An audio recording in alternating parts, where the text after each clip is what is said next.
السلام عليكم، ازيكم يا شباب؟ يا رب تكونوا بخير. اهلا بيكم طبعا في قناتي قناه كوره. لو انت اول مره تشوف القناه ما تنساش تشترك في القناه.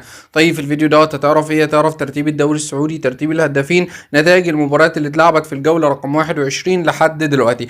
اما بالنسبه للنصر السعودي فالنصر السعودي للاسف خسر النهارده من الاتفاق بنتيجه 3-2، ريمونتادا تاريخيه من فينالدو من الاتفاق السعودي على النصر السعودي بعد لما كان النصر السعودي متقدم بنتيجه 2-1 والدنيا معاه ماشيه زي الفل.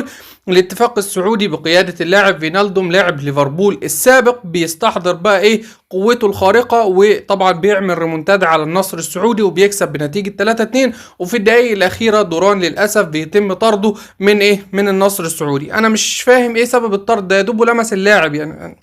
فصراحة يعني الطرد ده فيه كلام كتير قوي. الطرد ده اي نعم الطرد جاء أصلا بعد الهدف، بس انا متأكد ان الطرد ده في اسباب تانية كتير الحكم ما فكرش فيها ثانية واحدة اصلا.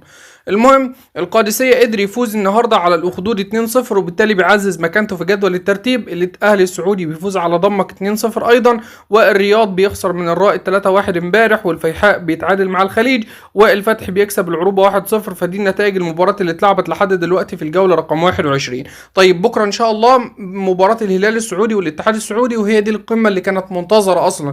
انا كنت منتظر النصر يكسب النهارده ويقلل فارق النقاط، ولكن طبعا ما حصلش كده. فان شاء الله هنشوف بقى بكره مباراه الاتحاد السعودي والهلال السعودي، وللاسف تم تغيير الميعاد بتاعها من الساعه 7 مساء بتوقيت مصر 8 بتوقيت السعوديه للساعه 9 وربع مساء بتوقيت السعوديه 8 وربع بتوقيت مصر. فخلي بالك من الحته دي. حلو الكلام، حلو الكلام. فدي مباراة بكرة. الترتيب ما زال الاتحاد في الصدارة ب 52 نقطة، الهلال السعودي في المركز الثاني ب 48 نقطة. فبفرضا يعني ان الهلال كسب هيفضل برضه نادي الاتحاد في القمة، يعني مش هيحصل اي جديد لو الهلال كسب. اما لو الهلال خسر فده هيخلي فارق الصدارة للاتحاد 7 نقاط، وده بالتالي يعني انت كده كأنك بتقول للاتحاد خد الدوري على طبق من ذهب. القادسية عزز صدارته النهاردة بعد الفوز وبالتالي معاه 47 نقطة في المركز الثالث بفرق نقطة واحدة بس عن نادي الهلال السعودي.